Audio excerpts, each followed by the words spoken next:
Bonjour et bienvenue dans ma thèse en 2 minutes, l'émission du Huffington Post. Aujourd'hui, nous avons le plaisir et l'honneur de tourner au musée du Quai Branly.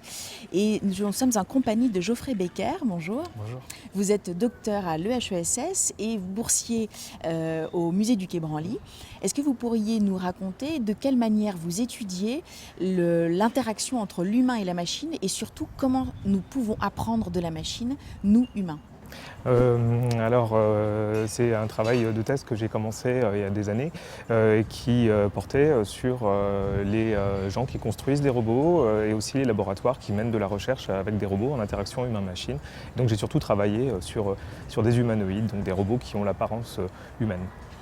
Alors concrètement, qu'est-ce qu'on a pu apprendre des robots? Les robots humanoïdes nous donnent des informations parcellaires, parfois contradictoires sur ce que nous sommes, et c'est ce qui les rend intéressants. Beaucoup de travaux sont menés sur eux, des travaux sur les mouvements, sur l'expression émotionnelle, et ils sont menés avec l'espoir que si les machines nous ressemblent, on les acceptera plus facilement dans notre quotidien. C'est ça, l'idée, c'est vraiment d'accepter un peu plus les machines parce qu'elles nous ressembleront. Oui, voilà, c'est ça. Et du coup, les roboticiens travaillent sur les façons de les faire ressembler aux humains pour qu'elles soient plus facilement intégrées. Alors c'est peut-être une question bête, mais est-ce que c'est pas un peu inquiétant? C'est inquiétant dans bien des sens, parce que c'est inquiétant surtout pour les gens qui les regardent, parce que c'est jamais des machines qui nous ressemblent vraiment. Il y a toujours quelque chose qui coince avec ces machines.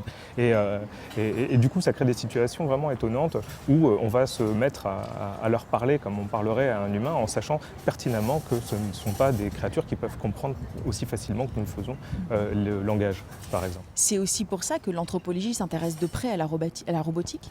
Oui, tout à fait, parce que ces machines créent des situations d'interaction et de communication qui, sous certains aspects, font beaucoup penser à d'autres situations d'interaction avec des créatures artificielles qu'on voit par ailleurs dans le monde et dont des objets sont conservés ici au musée du Quai Branly. D'accord, très bien. Merci beaucoup Geoffrey.